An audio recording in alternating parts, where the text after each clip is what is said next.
ಎಲ್ಲರಿಗೂ ನಮಸ್ಕಾರ. ನನ್ನ ಯೂಟ್ಯೂಬ್ ಚಾನಲ್ ಕನ್ನಡ ಬರವಣಿಗೆಯ ಕಥೆಗಳಿಗೆ ಸ್ವಾಗತ. ಮತ್ತೊಂದು ನೈಜ ಕಥೆಯೊಂದಿಗೆ. ಒಂದು ಊರಿನಲ್ಲಿ ಗಂಡ ಹೆಂಡತಿ ಇರುತ್ತಾರೆ. ಅವರಿಗೆ ಸುಮಾರು ವರ್ಷವಾದರೂ ಸಹ ಮಕ್ಕಳು ಆಗಿರುವುದಿಲ್ಲ. ಅದೇ ಯೋಚನೆಯಲ್ಲಿ ಹೆಂಡತಿಯು ತನ್ನ ಗಂಡನಿಗೆ ಇನ್ನೊಂದು ಮದುವೆ ಮಾಡಲು ನಿರ್ಧರಿಸುತ್ತಾಳೆ.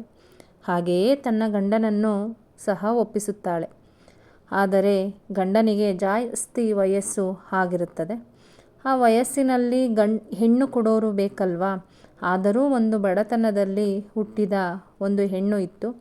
ಆಗಿನ ಕಾಲದಲ್ಲಿ ಮನೆಯಲ್ಲಿ ಹೆಣ್ಣು ಹುಟ್ಟಿದರೆ ಸಾಕು, ಗ್ರಹಚಾರ ಎನ್ನುವಂತಿತ್ತು.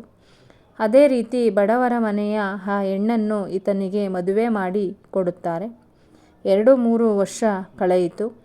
ಆ ಎರಡನೇ ಹೆಂಡತಿಗೆ 2 ಗಂಡು ಮಕ್ಕಳು ಜನಿಸಿದವು. ಎರಡನೇ ಮದುವೆ ಆದರೂ ಕೂಡ ಎಲ್ಲವೂ ಚೆನ್ನಾಗಿಯೇ ಇತ್ತು. ತನ್ನ ಗಂಡ ತನ್ನನ್ನು ಹಾಗೂ ತನ್ನ ಮಕ್ಕಳನ್ನು ಚೆನ್ನಾಗಿ ನೋಡಿಕೊಳ್ಳುತ್ತಿದ್ದ. ಹಾಗೆ ಒಂದು ದಿನ ಮೊದಲನೇ ಹೆಂಡತಿಗೆ ಬೇರೆ ಸಂಬಂಧ ಇರುವುದು ಈತನಿಗೆ ಗೊತ್ತಾಗಿ ಮನನೊಂದು ವಿಷ ಸೇವಿಸಿ ಸಾವನ್ನಪ್ಪುತ್ತಾನೆ. ಎರಡನೇ ಹೆಂಡತಿಗೆ ಚಿಕ್ಕ ಚಿಕ್ಕ ಮಕ್ಕಳು, ಆಕೆಗೂ ಕೂಡ ಚಿಕ್ಕ ವಯಸ್ಸೇ. ಹೀಗಿದ್ದಾಗ ಆಕೆ ಅತ್ತೆ ಎಂದರೆ ಗಂಡನ ಅಮ್ಮ ಇವರನ್ನು ಹೇಗೋ ಕಷ್ಟಪಟ್ಟು ನೋಡಿಕೊಳ್ಳುತ್ತಾರೆ. ಏನೋ ಹರಿಯದ ವಯಸ್ಸಿನಲ್ಲಿ ಮದುವೆ ಆಗಿ ಚಿಕ್ಕ ವಯಸ್ಸಿನಲ್ಲೇ ಗಂಡನನ್ನು ಕಳೆದುಕೊಂಡು ಈ ಹುಡುಗಿ ಅವರ ಅತ್ತೆಯೇ ಆಸರೆ ಆಗುತ್ತಾರೆ. ಸ್ವಲ್ಪ ದಿನಗಳ ನಂತರ ಅವರ ಅತ್ತೆಯೂ ಕೂಡ ಸತ್ತು ಹೋಗುತ್ತಾರೆ. ಈ ಹುಡುಗಿಗೆ ದಿಕ್ಕು ತೋಚದಂತೆ ಆಗುತ್ತದೆ.